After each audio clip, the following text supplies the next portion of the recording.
Hello, Mechwarriors, and welcome to the Mech Bay, where we fix your mech and fix your game.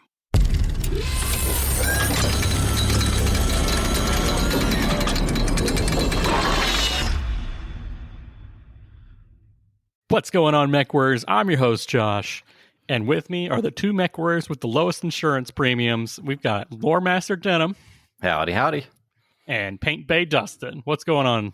Just back from Kintar's Fort. Don't ask me about it.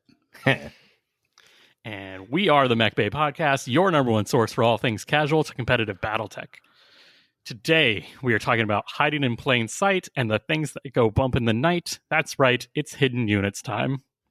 Spooky.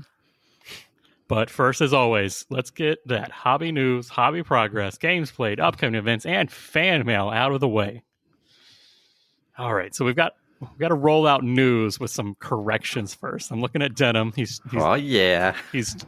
holding his head in shame first.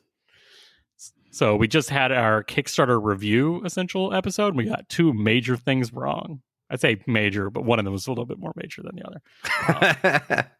First off, I miscounted on the company box set when I said you get 5 force packs. No, you actually get 4. And I was running on way too much caffeine and way too little sleep, and I kept saying the word competitive for the Aces gameplay instead of cooperative. I meant cooperative, which, can feel competitive, but it's not a competitive game type. It is a cooperative game type against AI. So I noticed on the Discord, a couple people were getting really excited, and I'm like, why are they getting excited about this competitive thing? It's not even competitive. And then I listened to the podcast. I'm like, oh my God, that was me. I started that rumor. So, oops. So I don't competitively play with myself anymore. I cooperatively play with myself. I don't know if that's better. For some people it is. Anyways, we've got the first big news. Product confirmed, date unknown. Date is June 18th. Hey, look at that. Date known. We've got... That's soon. That is soon. That's only a month. Yeah. Enough time for the dropship. We've got the BattleTech Beginner Box 3.0 BattleTech Essentials. Hurrah. There's a story behind this. All right. So what does the BattleTech Essentials Beginner Box come with? It is a Solaris-themed beginner box that is exclusive only to Target. This is not one of those 6 months exclusivities. This is exclusive to Target until Target decides that they don't want it anymore. Oh. So it could be years before we would see that anywhere other than Target. It features the Yenlo Wang and the Legend Killer on the box, but it also comes with stats for the Thunderbolt, and I didn't write it doon, and one other mech. Look at that work. So I just want to call this out as someone in this podcast, someone in this room said that the Yenlo Wang that we saw. See, there's two kinds of people. There's the Yenlo Wang, and then there's Yenlo Wang. I can't help it. I know it's wrong. I just know what sounds better. So some of these people said that the Yenlo Wang was being printed as like the freebie for the Kickstarter, and no way that could be being sold earlier than that. And some of these people were wrong. Yeah, some of those people were wrong, but we didn't know. Oh, I knew. No, we didn't down know. In my heart. And it's a Wolverine and a Thunderbolt. Those were the other two. Solid mechs. The other two mechs. Not minis. They're just, the stats form in there for the Solaris arena type things.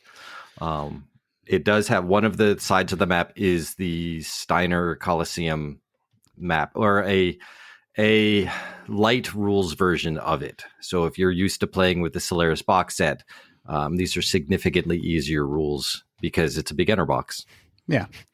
For those of us that, may have been born after the Solaris box set came out. Well, good for you. This has been confirmed that it is not the big Solaris thing that they want to do. That is definitely coming, just not in the next year or two.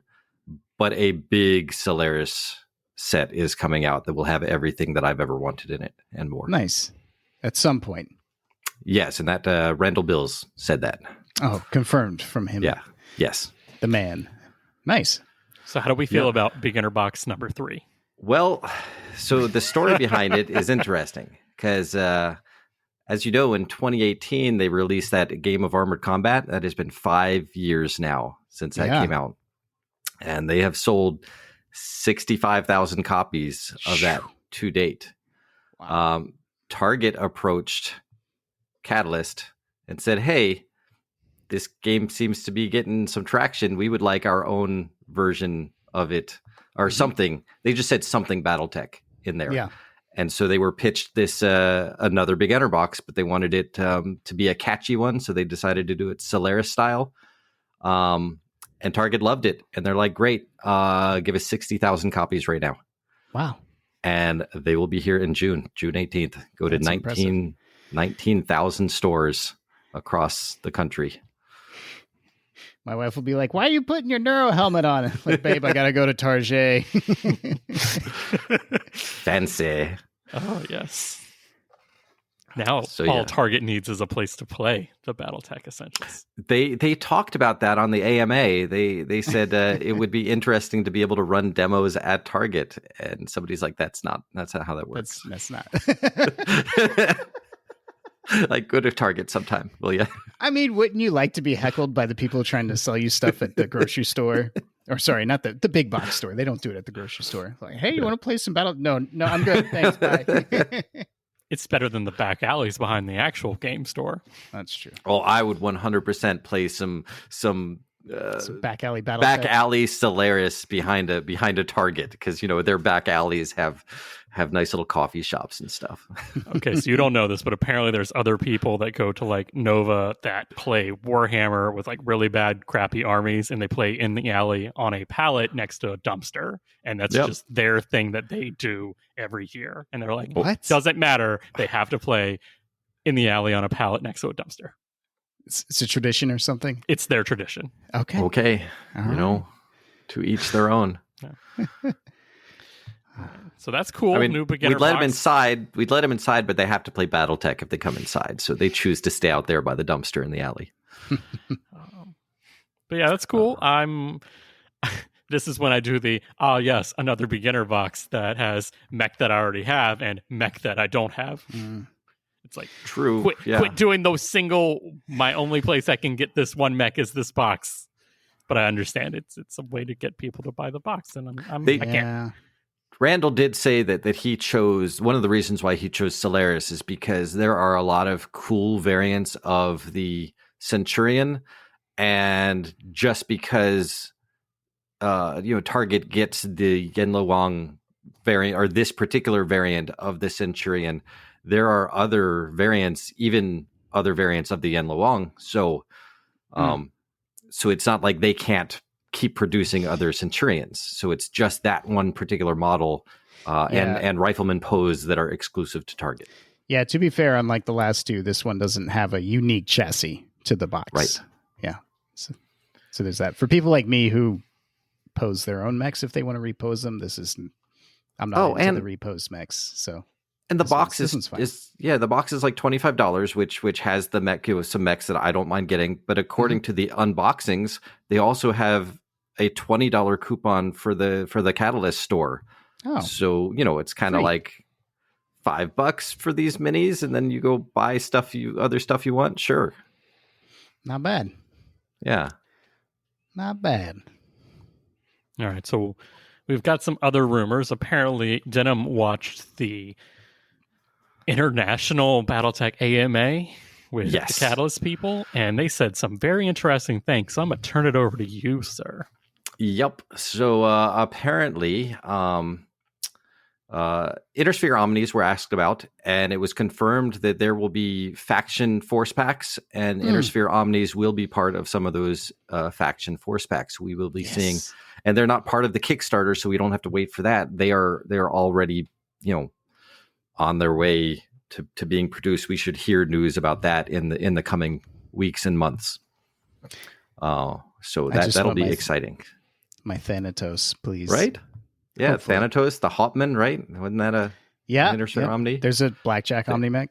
Yep. Just use a regular blackjack. I do, Well, actually. yeah, I just yeah. use the regular blackjack. Nope. Avatar, Owens. There's a Centurion Omni. Really? Wow. Yeah. The In more fact, you know. one of the Yen Loong variants is the Omni Mech one. I remember reading a book and I'm like, what are they talking about? And I had to go look it up. And they didn't call it a different, like, it's just called the Centurion, and it happens to be an Omni. So it's not like it's the Centurion 2 or something like that. They just kept calling an it Omni the designation. Yeah. Strange. Yeah, it's crazy. I'm really interested to see what they come up with for like artistic design to make these Intersphere mechs look, modernize. Because I'm gonna be real, the Omni mech metal ones look real dated. Like they need a lot of love to be even like average looking. They could use a glow up, and I'm sure they'll be nice. Scroggins is all over it. Oh yeah. All right. So what else did we hear? We heard a reprint Yeah. of some sort. For all of you who were not able to get your hands on the plastic version of the Clanbuster Black Knight, because I know they have the metal version over at Iron Winds. Apparently that is coming back into the Catalyst store soon. TM. No exact date, because it's not like they can just reprint it like they would with other things. It's a little bit more complicated, because the Black Knight was the first one made by oh boy. Before it was called Monster Fight Club.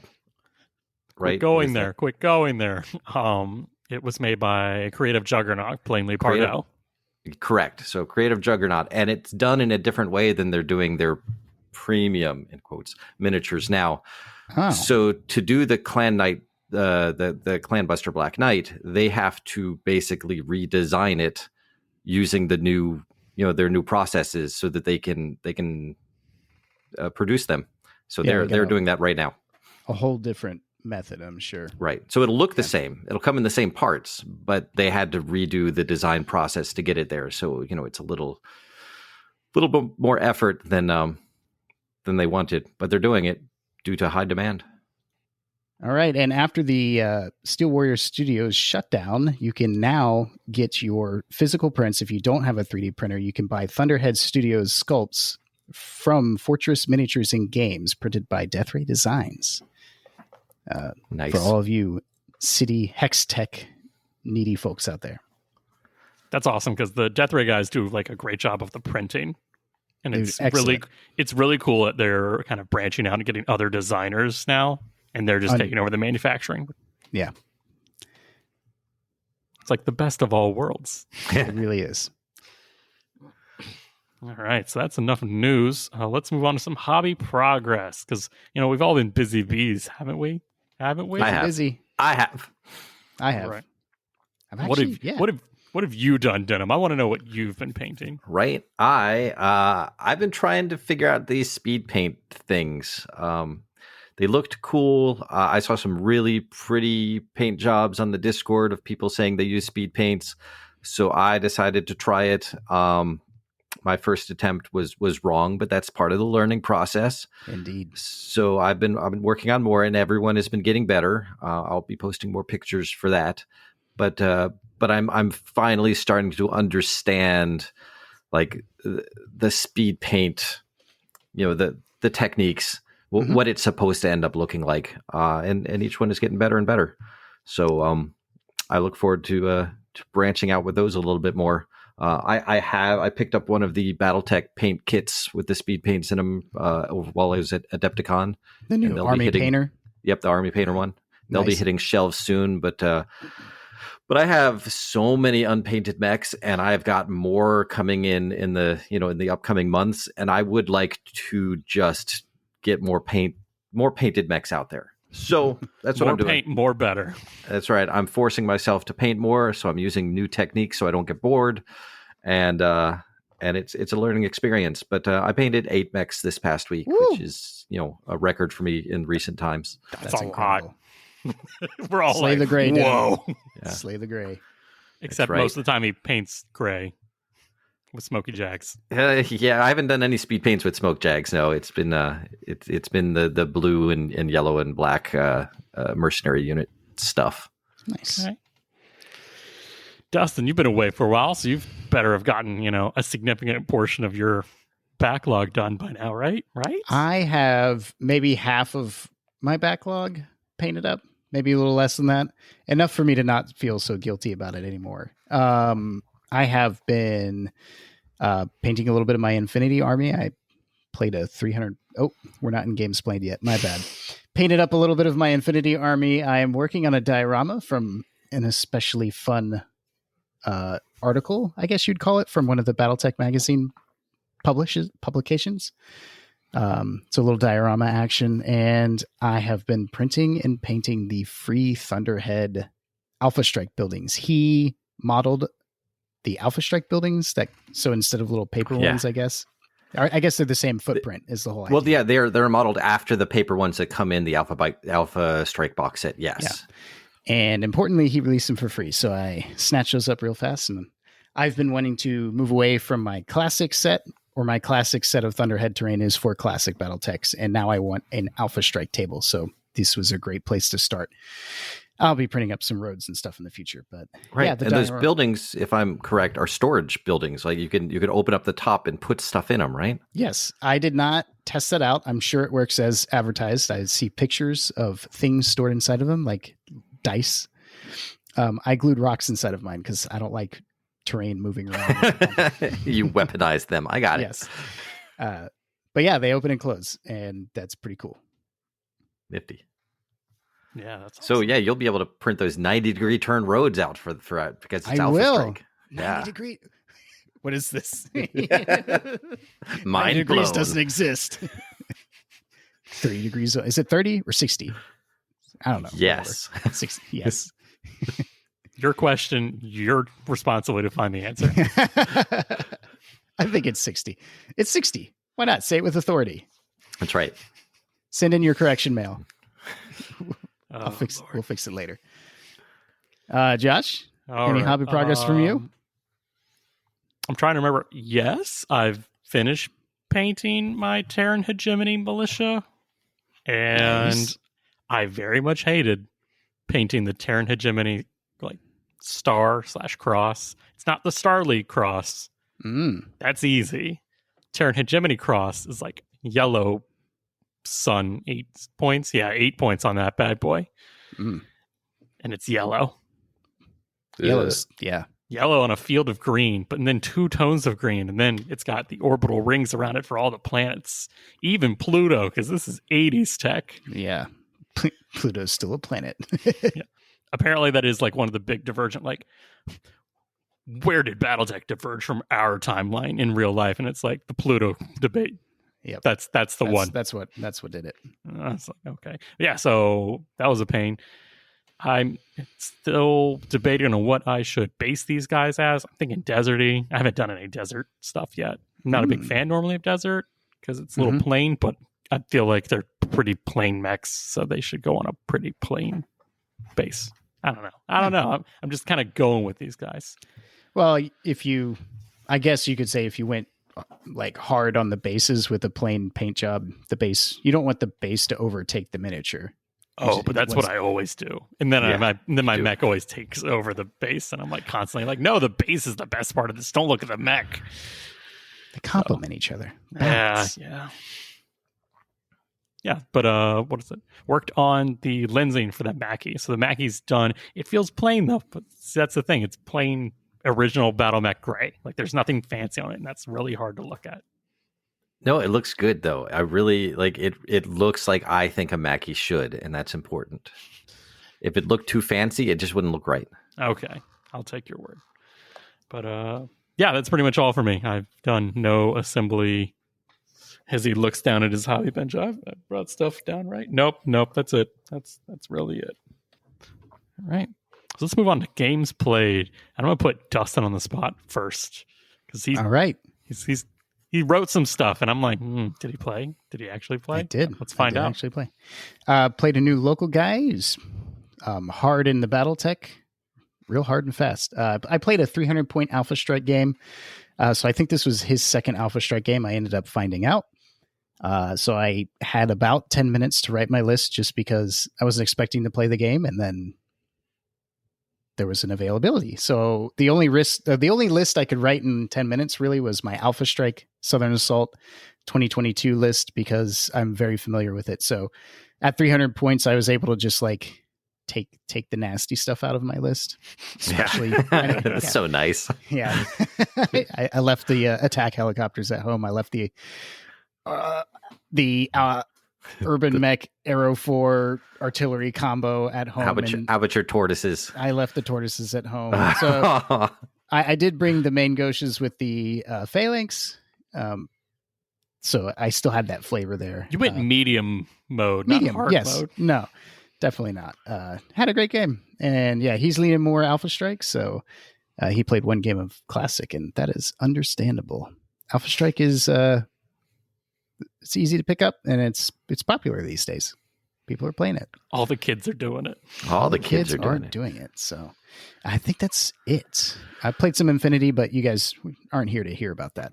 Played one game a couple weeks ago or something. You can state it, but that's as far as we're legally allowed to. to. That's it. I played one game of nondescript Warhammer 40,000. You start talking about Infinity and it just goes on forever. I hate it. Yeah, that was a good one. But I will say, you have to play that your one annual game of another game to appreciate BattleTech sometimes. It's true. It's like, boy, I sure do love rolling to see if my unit explodes, and if it kills this other unit, if it kills your unit. Aren't we having fun as we're both on the ground crying, laughing? It's like, why does this game hate us? Because it always hated us. You should know this. Don't you remember? I'll just, as I took over that, I'll just go in. I played one blind box game for my one game, like in-person game. Nice.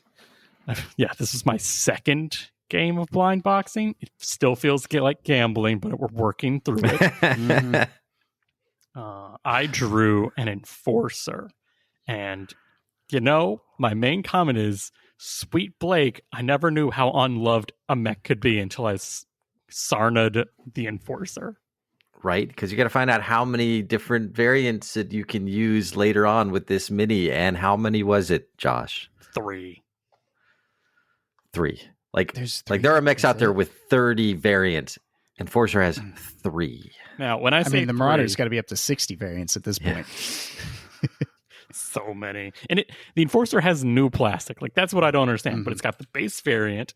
It's got your Clan Invasion, upgrade variant, which is, P.S., does not have double heat sinks either. So just as bad. Yeah. And then it has the Wreck Guide variant. Mm-hmm. They only did one Wreck Guide variant. And they only did one Wreck Guide variant. And that one is, it's, DCMS special. It's got re-engineered laser and all that. And I'm like, okay, where's my middle ground? And also, out of the 3 variants, you only had the option of 2 for the blind box, and it wasn't the good one. Neither of them were the good one. It bumped you up to an ER large laser, but kept you with single heat sinks. That's just wrong. It really is. Yeah.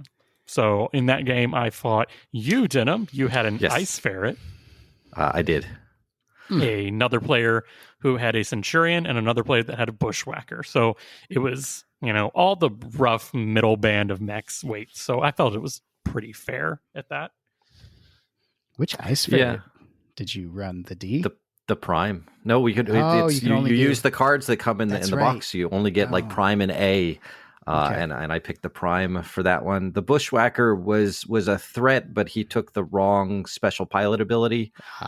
He decided to go with Range Master instead of weapon specialization. So for that one, it's much better to have that ER large laser as a pulse instead of having an Ice Ferret that runs 12, get into your short arc, and everything is a +4 then. Yes, that's rough. Yeah, it was. Ice Ferrets are fast, yo.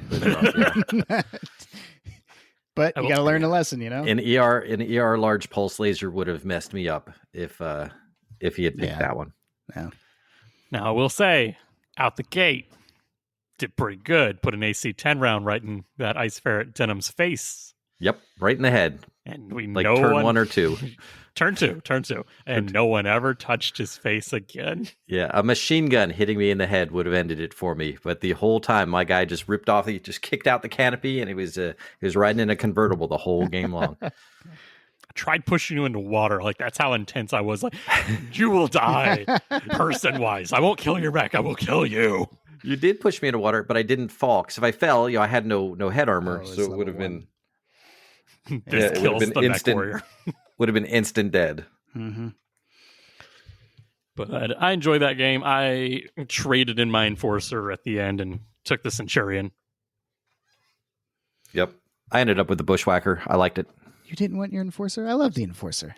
I would have liked the Enforcer if it had more options throughout its entire lifetime.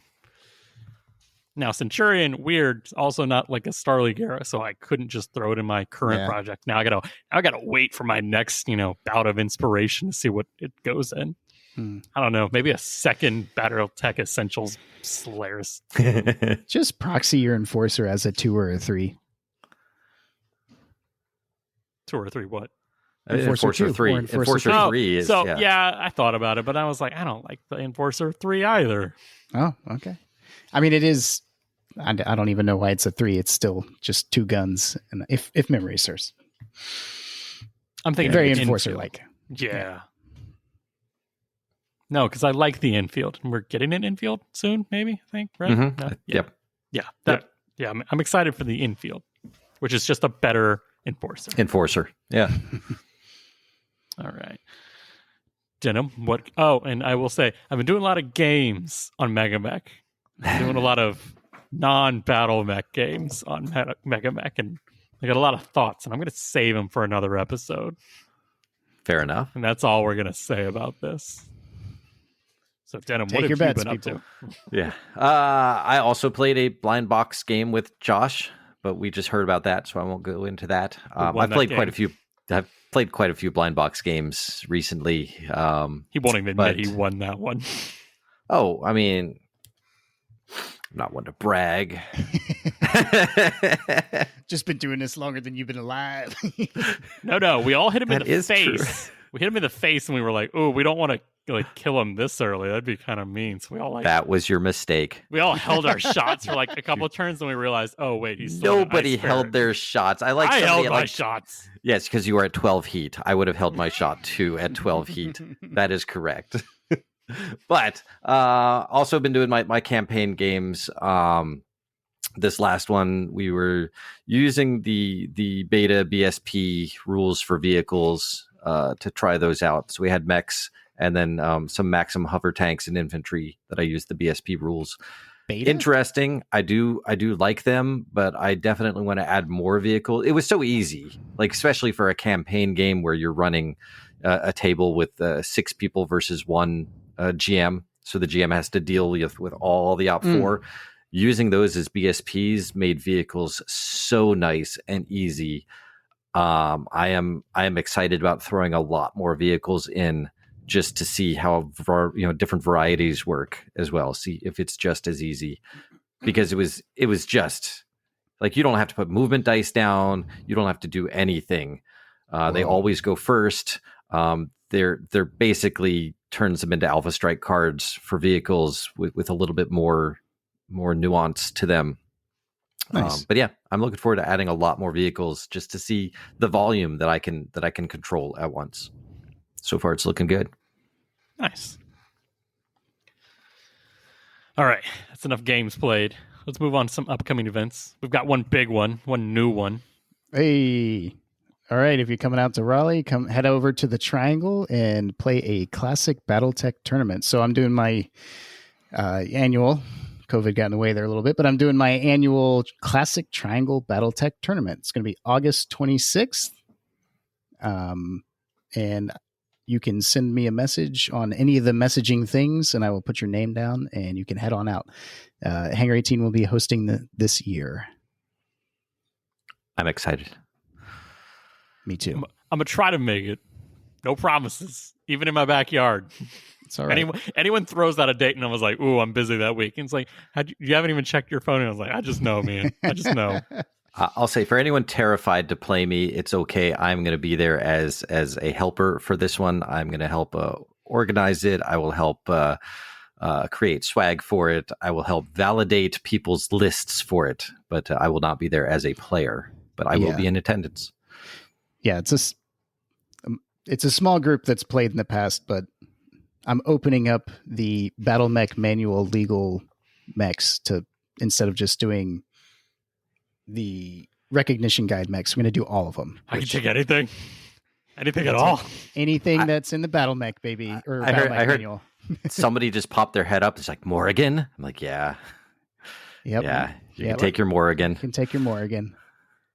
Anthony, the previous winner champ, of the tournament has always wanted to take a Morrigan there, and now he can. It will be there. The Morrigan 6 or something like that. Anyways, this is the problem. Now that I have all the choice, I can't complain, which is my favorite thing to do. It's almost more fun than actual playing the BattleTech tournament itself. Man. It's like, what? Oh, this is what I can do? I can't. No, it's not fun. Now I have too much choice, and I have decision paralysis. So it's like, great, I got everything I want, and I'm still not happy. But no, that will be fun. So it's August 26th at Hangar 18 Hobbies in Raleigh, North Carolina. Technically Cary, North Carolina. Really close to Raleigh. Technically. Close. All right. And to wrap things up, we've got a fan mail. Brian Achilles says, huge fan of the podcast, and my friend and I were going all in on role-playing a new mercenary campaign together. Was wondering if anyone had tackled the mercenary beta support stuff yet. We are. That's what we're working on. I've read a lot about it, but just wondered if we could get some thoughts on how they play with Alpha Strike and your guys' take. Cheers, Brian. Oh, I can answer that. If you're talking about the BSP in general, the Alpha Strike box set has their own BSP deck, and it has the airstrikes and artillery, landmines, all that fun stuff. But if you're talking about the vehicles, Alpha Strike units are already, like the BSP cards are more complex than the Alpha Strike unit cards. So you're already playing with the BSPs for vehicles. There's no special BSP vehicle cards for Alpha Strike because a unit is just a unit there. So it is specifically for classic play, the mercenary box BSPs. The BSP cards don't have bubbles, and Alpha Strike players are like, can it have bubbles? Can it have bubbles? No. And you're like, no. No bubbles for you. But yeah, we're working on it. I mean, technically the BSP assets are just as close as you can get to Alpha Strike ease of play for a complex vehicle unit in Classic as you can. So it's porting itself one way, really. Exactly. And as I, because I'm really jumping into this BSP beta a lot. So we will be doing an episode at some point, doing a deep dive on these. I was hoping to wait until after it is out of beta to do that so that we wouldn't be hit with any rule changes after we announced everything. You know, that's not how we work here. I know. Yeah. It's a hope of mine. But thank you, Brian. All right. Is that enough news, hobby progress, games played, events, and fan mail? That's all I got. All right. Let's take a quick break, and then we'll get into hidden units. Oh, yeah. Introducing the Series 44H Large Pulse Laser. With a reputation built upon the Hammerhead, the Series 44H Large Pulse Laser outperforms the competition. Featuring a reinforced laser bar, enhanced diode array, new epitaxial micro lensing, redesigned pin-fin coil-over thermal management system, our patented algorithm-driven atmospheric wavelength and pulse length compensation software, and other classified improvements, the Clan Skyfox Series 44H Large Pulse Laser will give you the edge you need, whether you're on the battlefield or in a circle of equals. Contact your requisition officer today and order. All right. Hadjo Kintaros, Hadjo Wyverns, and Hadjo Hussars, because they be point blanking everyone here in Lincoln Park. And for some of us, that's a little too old a reference, but we're talking about hidden units today and hiding both mechs, vehicles, and infantry. And surprise, surprise, I'm a huge fan of hidden units. So Denham is the expert on this one because Well, no one has more experience with hidden units than the GM who hides all of his units. So we brought Denham on today to talk about how to hide units. That's right. This man is hidden everything. Some things apparently that I can't hide. I found out doing a deep research into the rules for this, but we'll get into that.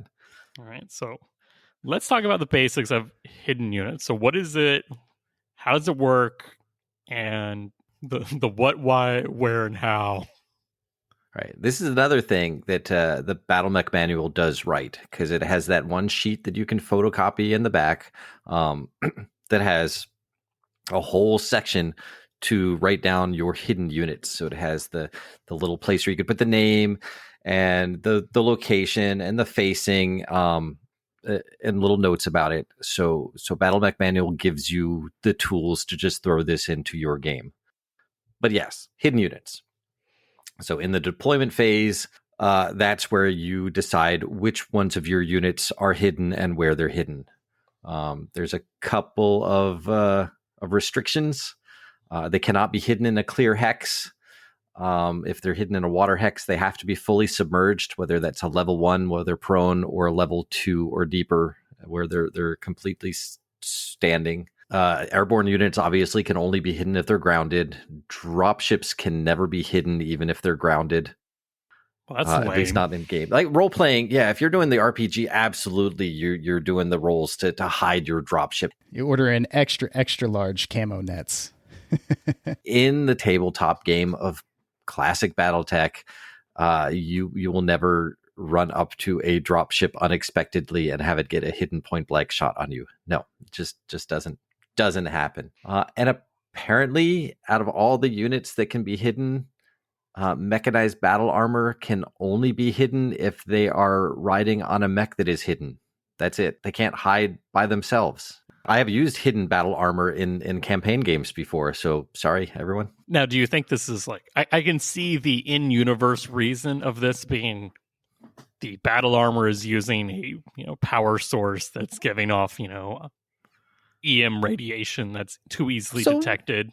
So is a battle mech. BattleTech's got more tonnage for shielding that reactor. There are battle armor with stealth armor and stuff like that. We get a little bit of physics, just the flavor. But I say that because if they're plugged into the mech, their power is off. They're off primary and they're on external charging. Yeah. And then they're hidden. So that's I'm seeing that as the reason. I was like, I would like to go to an AMA and ask somebody why battle armor are singled out like that. Like what happened in playtesting? Yeah, what happened in playtesting that created that rule? Protomech, okay. Yes. Battle armor, not no. okay. Get out of here. All right, so that's what can be hidden. And where it can be hidden, yeah. So is there any, I don't want to say restrictions, but just besides how to mark it on the sheet? That's really it. Hidden unit, it's a really basic concept. You're literally just there, and you don't really exist. Right. You just have to keep this in mind. You can't move. That unit is gone, essentially, for all play purposes. Right, exactly. Doesn't exist as far as the game is concerned. Yep. So once they're hidden, what happens now? I have hidden the units. How do I reveal my own units? Right. So when you have hidden your units and you decide, I want to use this unit now, you've got a couple options. One, if you are planning on moving it, you have to reveal your unit at the beginning of the movement phase before anyone else has moved. You don't have to move it then. It just becomes part of the initiative, but it has to be revealed so that everybody at the table knows that there is a unit there. And then you move it in the normal initiative phase. Nice. So you don't say oh, I'm going to reveal and then I have to move that unit. You just reveal it for the phase and then the phase happens as usual. Yep. Okay. Cool. And then the second way, if you decide not to move and you're just waiting for someone to get into a proper position and they're in a great position, you can activate that unit during the attack phase. Same thing, though. You reveal it at the beginning of the attack phase so that other people can react to it in the same phase when they're declaring their weapon attacks. So once again, you can't wait for everybody to fire and then say, oh, by the way, this guy in your rear arc is also going to fire and you've already declared all your units so nobody can fire back at it. That is not how it's done. So they're revealed first in the attack phase so that everybody has a chance of also shooting at that unit. Okay, so it's kind of just like the movement thing. You reveal at the beginning of the phase, and then you do this stuff as usual, the declarations and whatnot. Yes. So how can I, as an opponent, reveal my enemy's hidden units? How do I find them? When we're playing hide and seek? Right. So if there are units out on the board that are hidden and you're coming in with a mech, you can do it the bad way or the good way. The bad way is you just stumble around and you either walk adjacent to or try to enter a hex that a hidden unit is in. That's the bad way, because when you do that, they have the option of doing a surprise attack. So they interrupt your movement. So if you've moved 3 of your 5 movement and you are adjacent to them, they can activate and fire all of their weapons at you, ignoring the terrain you're in and any TMM for that turn. So it doesn't matter if you've jumped, ran, it doesn't matter if you moved 20 hexes. They ignore all of that. So it's a free hidden shot of all of their weapons. And then if you still exist after that and you still have movement left, you can carry on your movement. That does not include... If you're still able to move. Yes. Because this is one of the few cases of out-of-sequence damage resolution. Right, all damage is resolved at that instant. That only counts if you're walking or running, or if you jump and land next to or in that hex. If you're jumping over the hex, that does not count. Does not reveal, does not do your special super hidden attack ability. Does not happen. So after that, you can continue to move, and that the hidden unit is done. It is revealed. It cannot move or fire for the rest of that turn. Can't even physical. We'll get into that later too. But yes, the other ways to reveal it, of course, are active probes. Active probes are really good at revealing it. They have their own ranges for that, the different active probes.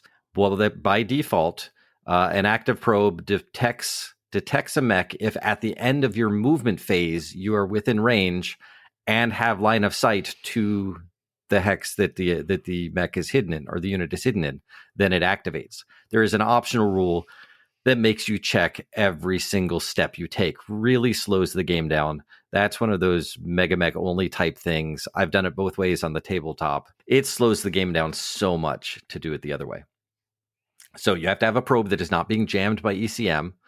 It has to be in range, and it has to have line of sight. So you're telling me that I didn't have to write missions with buildings that you had to use your active probe to scan to get people to value an active probe. I could have just been playing with hidden deployment rules.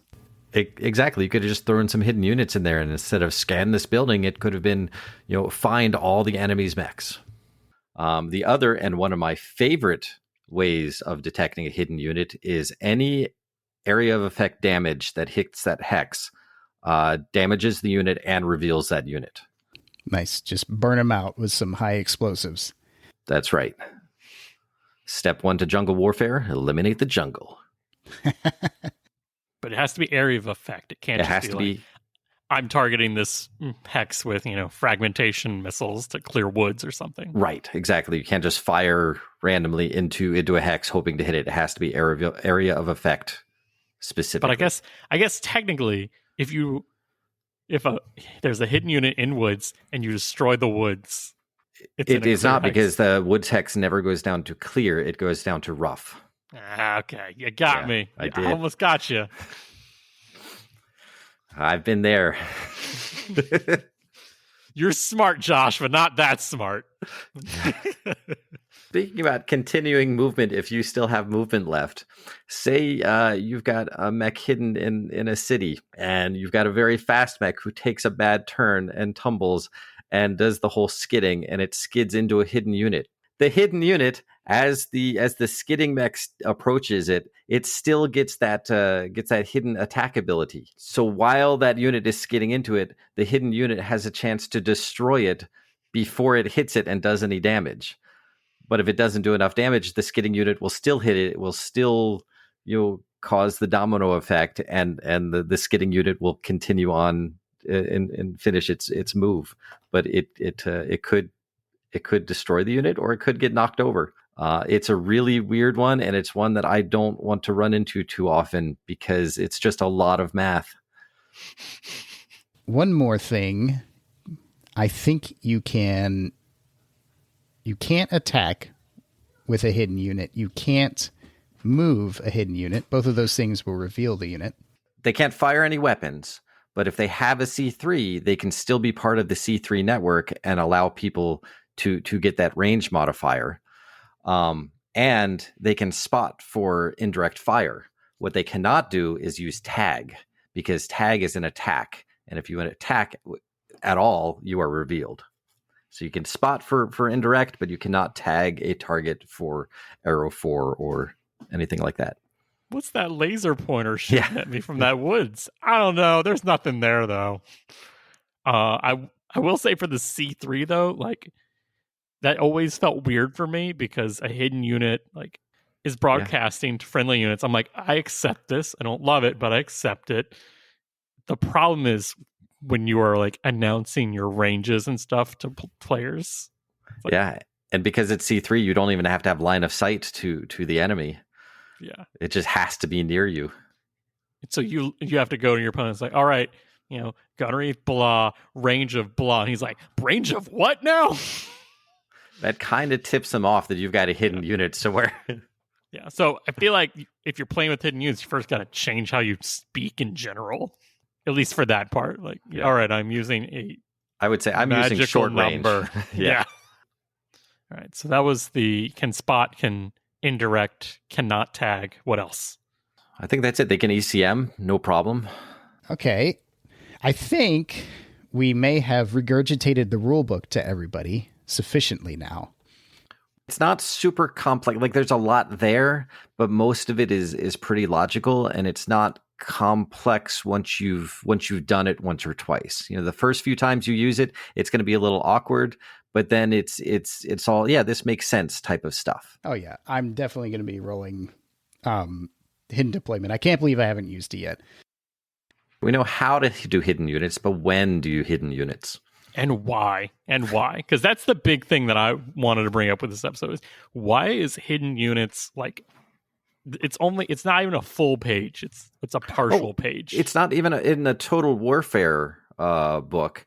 It is part of the scenarios in the back. Like, that's where it comes in. It's the hide and seek scenario has the special hidden unit rules, and that's it. BattleMech manual has its own thing under special case rules, but to begin with, it was just part of one particular scenario type called hide and seek. Yeah, it's almost like an addendum. Yeah, and that always feels wrong because, as we've discussed, there's a lot of equipment that is specific for this one edge case very rule. specific. And I'm like, I've not spent like 5 out of my 200 tons. It's a small percentage, but it's like, if I could, I would. How many of us have swapped the Beagle active probe? So you're telling me that I didn't have to write missions with buildings that you had to use your active probe to scan to get people to value an active probe. I could have just been playing with hidden deployment rules. Yeah, there are quite a few missions in the those little scenario packs, the PDF only scenario packs that have that exact same thing. When you're scanning it, it's blah blah this unless you have a probe, in which case it's this instead. But did that come out after the hidden unit rules, or did that come out before? And they're just like, also, hidden unit rules can also use these active probes.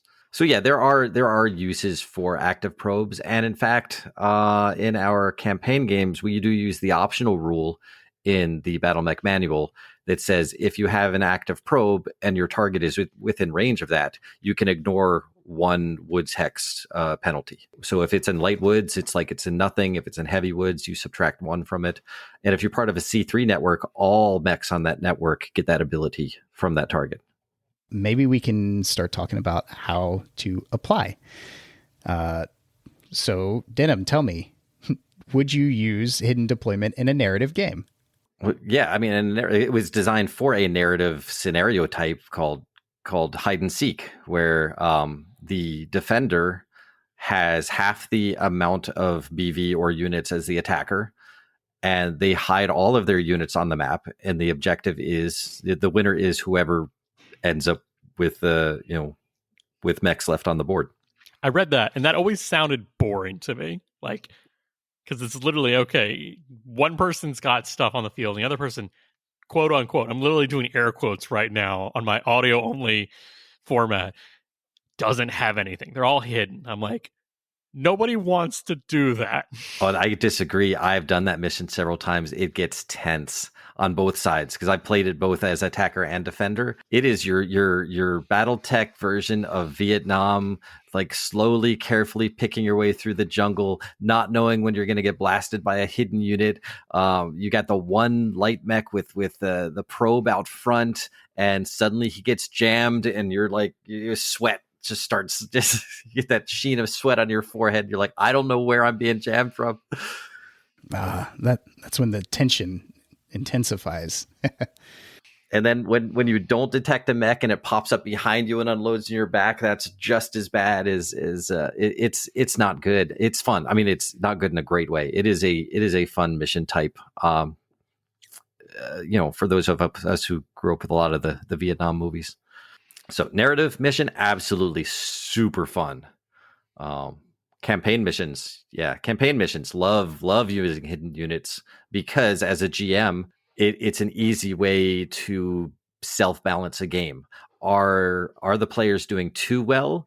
Then there's a hidden unit there to spice things up. Are they not doing well enough? Well, that hex they just walked through that I had a hidden unit, I don't have a hidden unit there. So I get to choose whether or not to actually deploy these hidden reserves in any way I please. So it's a lot of fun. I'll do what I want. Yeah. Neil and I, one of the listeners, have played a pickup game with hidden units on one side. And it turns out that he did have some clan active probes. That was a lot of fun. We had a great time with that. It looked like he was losing, and his probe picked out one of my bigger mechs. He just happened to get the line of sight just right, and that turned the table at the last turn of the game. It was a very fun, intense game all around. So pickup games, yes. Narrative games, yes. Campaign games, absolutely. Tournament games. I've never had hidden units in a tournament game. What do you guys think about that?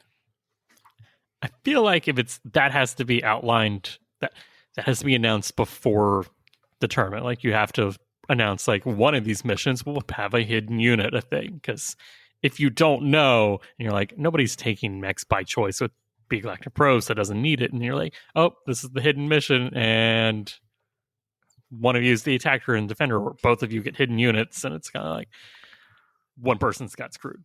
Right. And they're going to and that's a feel bad.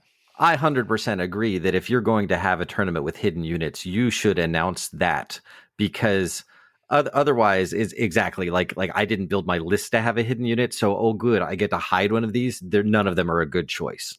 And yeah, it's just a feel bad for that mission.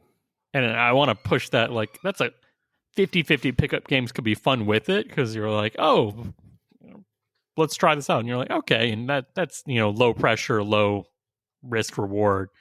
So, but if you were just like rolling on a mission packet or something, it's like, okay, this one's hidden units. And you're like, I really didn't want to fight hidden units today. I'm gonna be honest. That's just it. With a pickup game, you always have the option to say no. Like, just because you roll it doesn't mean that you are contractually obligated to play that one. You can just say like, oh, let's roll that again. Because oftentimes when we're there for pickup games, we already have a force picked out that we want to play as. And you could just say, no, my force would just lose that 100%. It would be fun. Let's try one that at least both sides have a chance of winning. Yeah, and we want to roll dice with our friends. Yeah, no. I want to see more games push hidden units, just because there is a use for that B Galactic Probe, and that would push like a more balanced list format. I don't want to say list format. I don't want to say that. A more balanced list build, because everyone's like, okay, well, my 4 assaults aren't going to work in the find the hidden unit, I'm going to need like a light scout that's purely based on recon. Oh man, those locusts, stingers, wasps, and my personal favorite, the cicada. Just fast, walky, low BV. If they die kind of mechs work great for that. Yep. And unlike C3 networks, just because you have an active probe doesn't make you automatic win because of the line of sight rules, because of the ECM rules. But you can use that for information, because if you're being jammed, it's not like, oh, well, I guess I'm just going to blindly run into it. Because you're being jammed, something's there. So you have an idea of what the radius is and you can triangulate. It's a lot more fun than C3. Does my C3 work? Yes, no.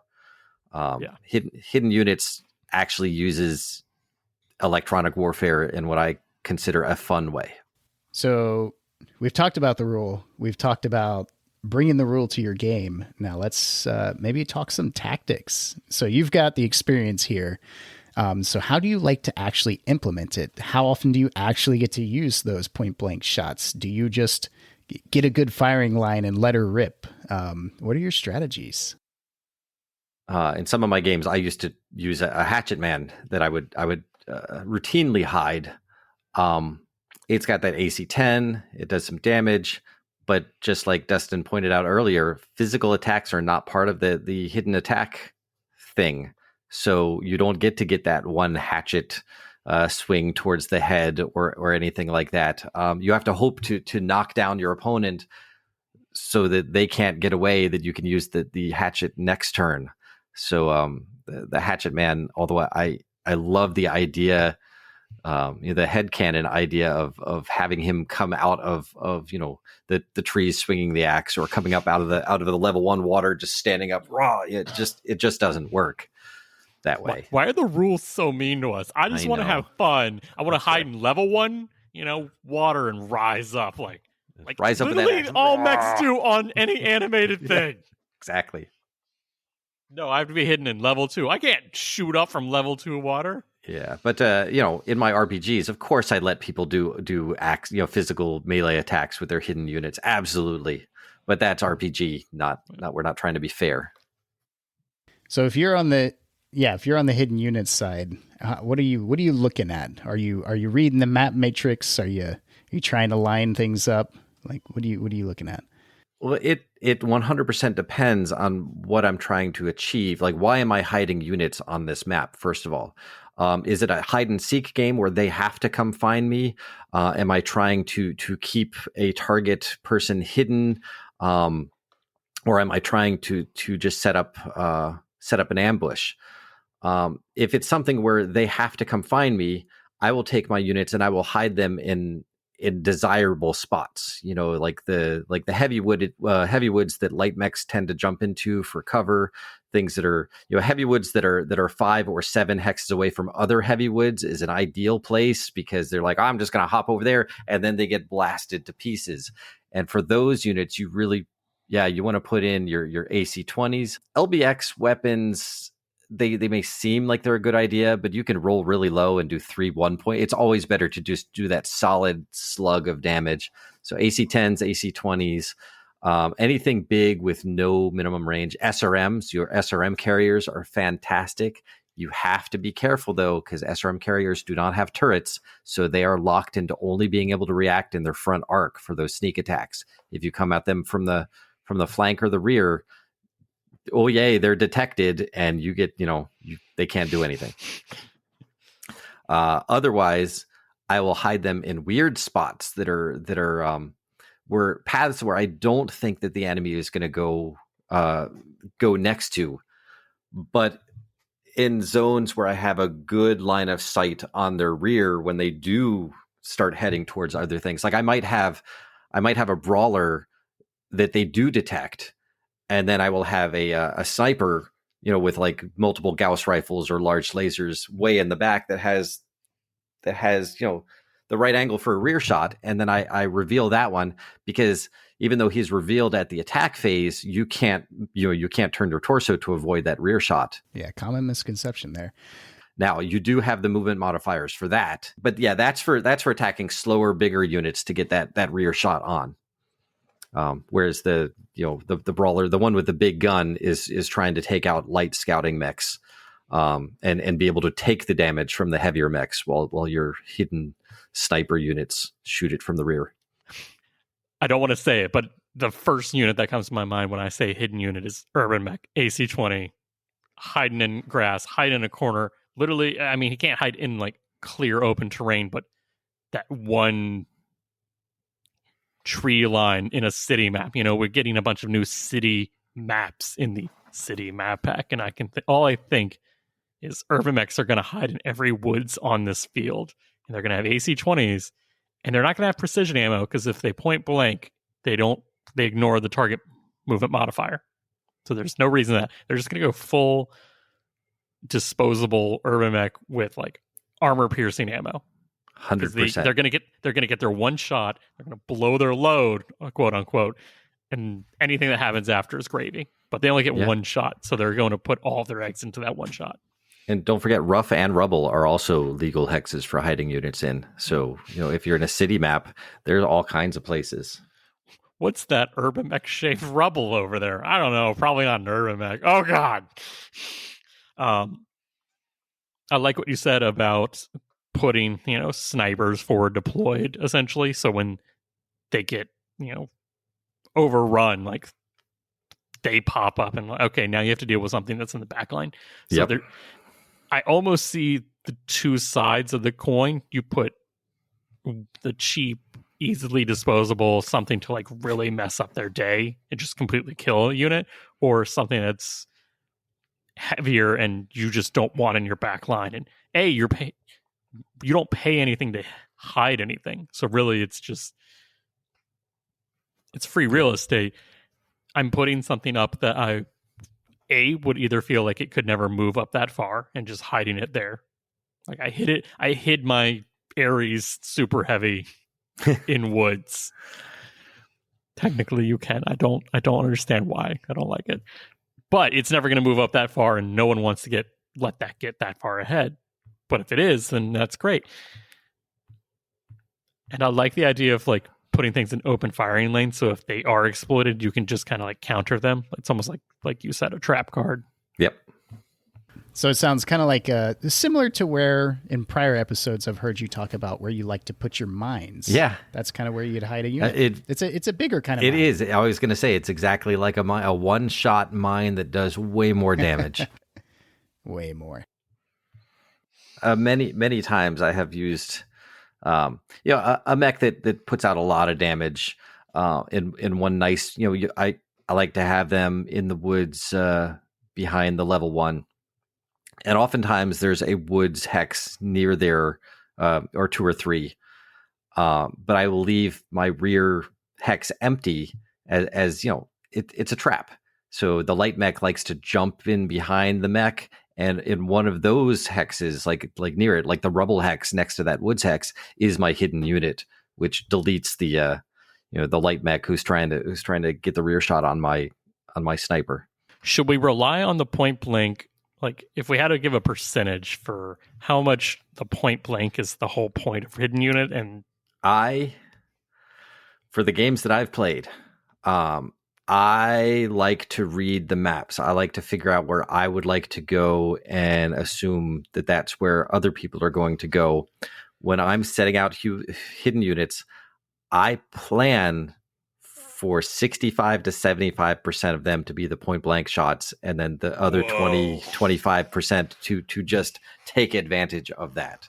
Does it always work? No, but that's how I plan for it in my brain.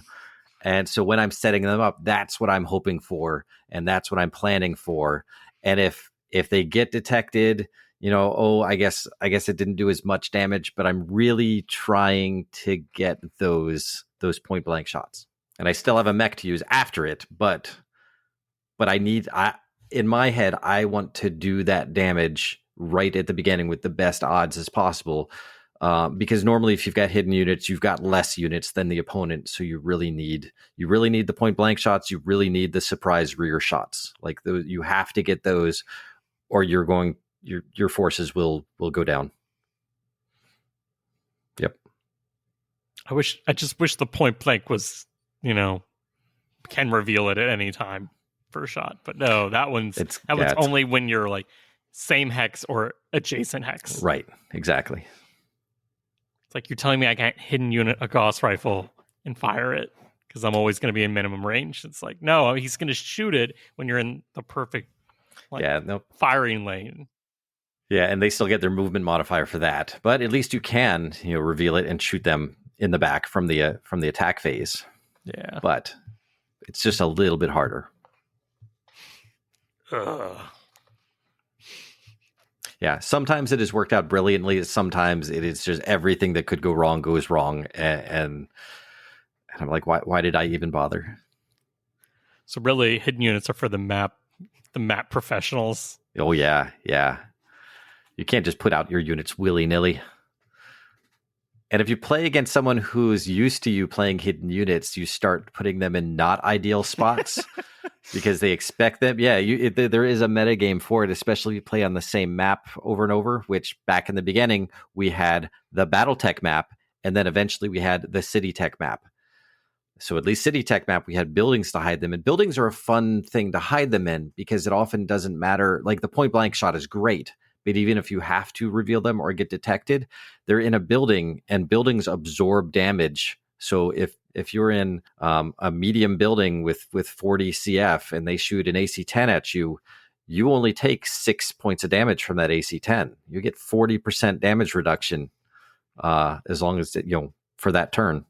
And then, of course, all the damage the building takes, you have to recalculate it the next turn. So it's a different amount of damage absorbed. But buildings are free armor. They're great. Just so much free real estate when you're playing with hidden units. You get things for free at the price of not being able to move this unit, not being able to sync initiative with this unit. And this unit's not taking shots for the rest of the team. Can't move. That's the big one. You can't even move. Yeah, can't. So it has to work into the scenario. Like you have to have some reason. You can't just do a pickup game of just, okay, I'm just here to destroy your units. I mean, the hide and seek is sort of like that, but it has that sub game of one team is expected to go out and find these. But one team can't sit up on a hill with a bunch of missile boats, and then you've got your hidden units, and then you just sit there. Like nobody's going to do anything. So there has to be more to it than just kill the other player. I think my next campaign mission is probably going to be in a city now. I suddenly got very excited about this. So thanks. I mean, it works really well in a defensive. If you're playing like an attacker defender, like, okay, well, why am I having to come to you? Okay, well, you're trying to get to X, and that person that's defending X has hidden units, gets to forward deploy. Like that works so much more in that style game. Yeah, exactly. That's what I was saying. You definitely have to have, like you said, Josh, an attacker and a defender. You have to. It can't just be, two random forces are just trying to kill each other for no reason. I mean, it can work. I've seen it. Right, but it also it's can not going to be fun. Yeah, it's not going to be as fun. And hidden units is very much if you're doing this, the whole point of this is fun. Right. Fun and scary. Yeah. Which can be both. So I haven't used, as we've discussed, I haven't used these rules, but in the spirit of tonight's episode, I did want to kind of armchair general a hidden deployment list. So for list and review, I have brought a 7,500 point Ill Clan-ish kind of janky list. It's all over the place with factions and stuff. I was mostly just browsing the rec guides and picking some mechs that I've tried and picking my star hidden deployment unit. So we'll talk about this list real quick and then and then we'll review it as we do. I like it. So I brought a 7,500 point Ill Clan-ish list.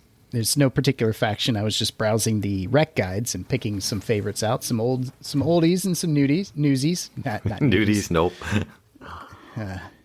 It gets extra hot in the cockpit. All right, so I've got a Spider 9M at 687 battle value. That's a variable speed pulse laser knife fighter backstabber thing. I have a Pouncer W that's a general jumping skirmisher at 1,751 battle value. I have a Stormcrow K. That's my terrestrial unit. Nothing special there, just an all-around skirmisher. 2,001 battle value. And my Charger C. And this will be the only altered battle or piloting and gunnery. I dropped the piloting to 4 on this Charger, which bumps him up to 2,756 battle value. So that's right around 7,500 BV, which is what we tend to play. Yeah. So who do you think I would be hiding if I was bringing this? What weapons? I wrote this list. What weapons does the Pouncer have? The Pouncer W have? Yeah, so the Pouncer W is a 6.95 with 2 large pulse lasers and an improved heavy medium laser. All right, and the Stormcrow K, if I'm not mistaken, has a Gauss rifle and a bunch of improved heavy mediums. Yeah, I think so. So I would not hide the Spider, for sure. The Pouncer, the large pulses are nice because they're clan large pulses, so they got a range of like 20, and you've got the -2. So if you can get like rear shots, that would be great. But also the Stormcrow with that Gauss rifle, and both of those, the Pouncer or the Stormcrow, if I was going to hide those, it would be in the undesirable spots. But I think for this list, I think I would go with the Charger C for a couple important reasons. One is it has a ton of armor, and it has a lot of improved heavy medium lasers. But if you've got that, you put that in a desirable spot, and it can turn any light or medium mech into slag instantly, or at least heavily damage it. But it also has the armor to withstand the whole next turn. It's got a lot of armor. And yeah, because you don't get movement modifiers when you point blank shot. You get and everybody gets to shoot at you. So you're detected and you're at 0. Now you're going to have some amount of cover, preferably a heavy woods or a building that you hid him in. But you'll be able to withstand an attack from the rest of the units. But more importantly, if they do pass you by and you reveal yourself later, that guy runs 13. He did. It's an 80-ton mech, and it goes 13, so it can get back into the battle fast. So it doesn't matter where you're hidden. You're either going to get that point-blank shot, or you're going to activate it and hopefully get a rear shot on somebody 13 hexes away. So that's the one that I would pick because it is the most, it's the most expensive. So you're not going to have it out on the field until it's revealed, but you kind of get to be in charge of when that's revealed.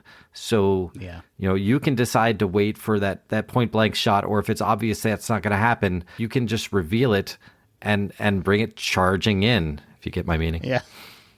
I just imagine the Chargers like hunched over, eating it limb for limb, like a feral animal.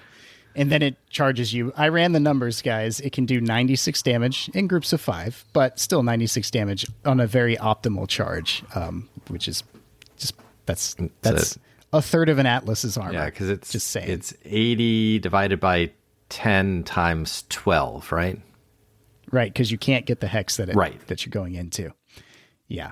That's a lot of damage. Yeah.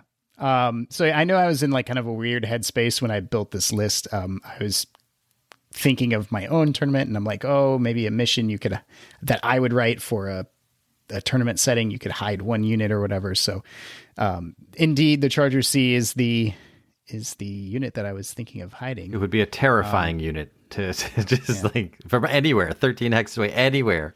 It would be terrifying. Okay, so Josh, what do you think of this list? I read this list and I knew, I was like, don't tell me he's going to pick the Charger C as the hidden unit. I see your list, and I do the math, and I look at your list, and I'm like, this is a 7,500 BV list, and 40% of this list is one hidden unit. And all it has is 6 lasers, 6 medium-grade lasers. It's got 4. It can put out some damage. Those do like 10 damage each. They really do. So they're nuts. That's 40 points of damage. So and a targeting computer. Exactly. I know that. No, I know this. So it's like, okay, spicy. But on a regular like BattleTech map, like he's got two. We are making assumptions that this for hidden units, it's much more map dependent. So we're assuming forward deployed. Well, yeah, it depends on is there an objective to this, or is it just you're having two people battle it out and each team has one hidden unit? However, for the mech, like I don't care about any of the other mechs in your list because we're talking about hidden units. So the what I'm concerned about is what the the hidden unit itself is. On this list, I've got 40% of the BV.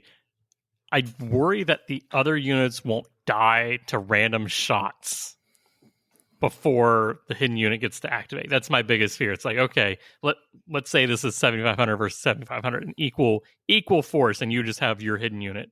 Wait, hold it. Is it he has his hidden unit, or is this both people have one hidden unit? I'm just because that's important. I'm just removing. I'm just talking this list. Okay, all right, go for it. List in an isolated lab setting in a vacuum. There's all these units in here.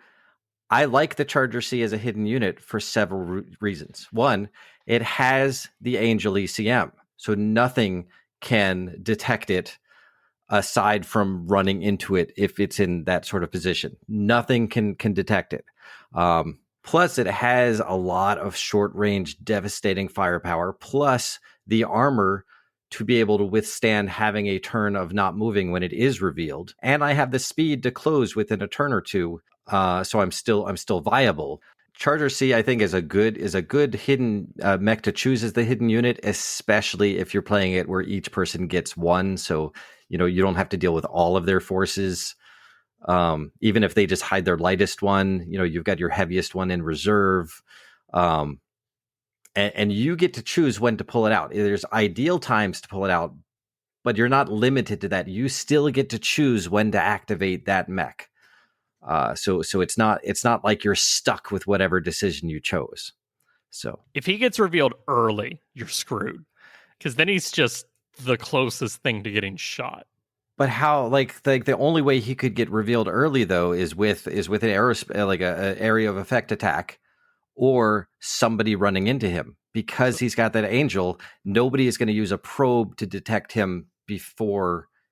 Now they'll know that someone's there. They'll know someone's jammed. there. That's what I worry about. But he's still he still has power, because then that only gives them a zone, and it's going to take a turn or two to triangulate that. It's not just he's there. No, I know that, but it's once they know, okay, something here is hidden. Yeah. It's like, okay. I don't want to say I wouldn't take this list as a hidden unit example. What I want to say is I would approach this from the opposite brain side and say, hey, we're getting a whole bunch of plastic vehicles soon. And you know what? If I have a BV limit, yes, a lot of these things don't have turrets, but you know what? New Hetzers are going to be great for just hiding. They are the cheaper than an urban mech. And they do some damage. Yeah, like vehicles are... The problem is they don't all have turrets. Vehicles, well, it's the turrets and the fact that they have terrain limitations as well. So you can't always put them where you want to put them. A lot of units can't go in heavy woods. Some units can't go in light woods. Almost all the vehicles can't be hidden in water. Actually, no vehicle, submarines, I guess. I don't know. But because hover tanks are above the water, they can't go underwater because they have to be fully submerged. So vehicles, while cheap and powerful, they don't have as many places to hide. What I do like, speaking of that, SRM carriers are tracked. So they can go into light woods. Yeah, they can go into light woods. So I do like taking an LRM carrier. And because you can have two units in a hex, two vehicles in a hex, I will hide an SRM carrier in the same hex as the LRM carrier. And as long as we don't get blasted by artillery, if somebody jumps into minimum range of the LRM carrier, there's an SRM carrier ready to surprise them. So we haven't really talked on imagery. In the Josh brain, would hide vehicles, cheap disposable units, I can't hide battle armor, but I can hide infantry. Yep, you can. I'm really upset that hidden infantry cannot use tag, but on the other hand, I'm really, really happy that they can't use tag. Like, really happy. But still, spotting for indirect fire, and you've got to find those hidden infantry to keep all these missiles just pounding down from all the LRM carriers. That's a fun little hide and seek. You just start setting woods on fire. Get those Inferno missiles, because they can hide almost anywhere. Do you have like a preferred, infantry style or type that you would hide? Cheapest possible, because they're just cheap is relative when you're talking about infantry. Yeah, like standard. Well, it depends on what the mission is, because normally just standard infantry is fine. But if I want them to go somewhere else, like spot for artillery, then when they're spotted, go somewhere else, like jump infantry would be great. That's actually what I thought. I was like either, mechanized or hover or jump infantry. Yeah, well, it doesn't matter what you hit with infantry, like how light it is. It's the lighter the better, actually. But yeah, any surprise damage you can do with infantry is good, because they're so easy to avoid otherwise. So that's my thoughts on hidden units. Denham, do you have a preferred hidden unit? I have killed a lot of people with urban mechs. I know it's the expected answer, but it's because it does work, because they are disposable, they are cheap, and they've got an AC-20. It does some damage. Not even the AC-20, even the AC-10 scary at, point blank, literally, quote unquote, point blank rule. Exactly. Range 1. Yeah. So I do like the urban mech to defend my forces. There's a scenario that I tend to run. It's kind of based on the hide and seek. It comes out of the Death to Mercenaries Turning Points PDF. And that's a lot of fun, where the attacker has to come in and identify 3/4 of the enemy's list, or all of the enemy's hidden units, or something like that. So most of the enemy's force, the defender's forces, are not hidden, but then you've got like 3 or 6 hidden units, and the enemy has to find those. So you've got a whole mix of mechs that are already out there and hidden units. It gets pretty fun. And that's the one where I used to use the Hatchetman, and I that's just it's a bad hidden unit to use. It's a fun unit, but not for hiding, because no melee attacks. But yeah, anything with some mobility armor and one or more big guns is the kind of thing I like to hide. Victors are fun. Yeah, right. I go a step further. The few times I've hidden unit, it has been the heavy Gauss rifle demon tank. Oh, okay, yeah. And it's at the end of a road, so I'm utilizing the map to my advantage. My opponent is not normally running on pavement, taking the turn, so they are going their minimum-ish walking MP. And it's like, I don't even wait for the point blank. I just, as soon as they are within a good bandwidth, and I feel like the rest of the enemy force has moved into locations that I can exploit, I'm like, all right, the tarp comes off, and it's just like that scene in Band of Brothers where the tiger's there. Exactly. It's a good point. Is it just because they're hidden? You don't have to wait, even if it's not a rear shot. You don't have to wait for the point blank shot. Take the shot. Yeah, take the shot when it's good. Yeah, so you don't always have to try to, or even intend to, execute the point blank shot. In this instance, this tactic you're talking about, like you're actually doing the opposite. You don't want this to be a bomb or a mine that somebody steps on, a mech mine. You want it to just, be hidden way back to line up that juicy shot. I'm controlling the engagement by revealing it when I want to. Exactly. At least hopefully at that point. That's the plan. That's the plan.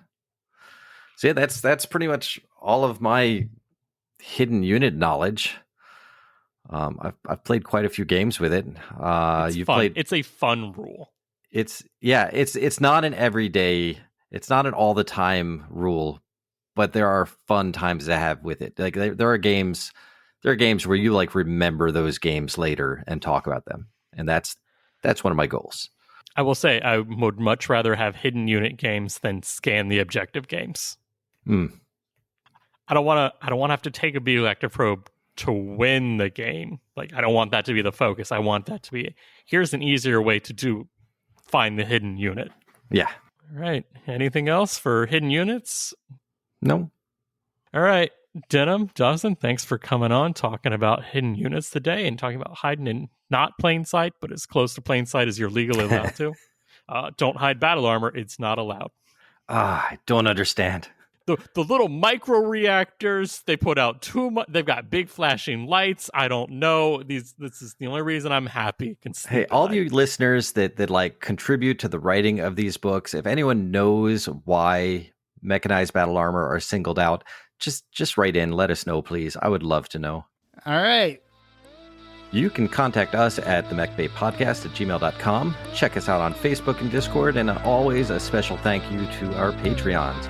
And remember to always check your active probes before jumping into those convenient-looking heavy woods. You might be sorry if you don't.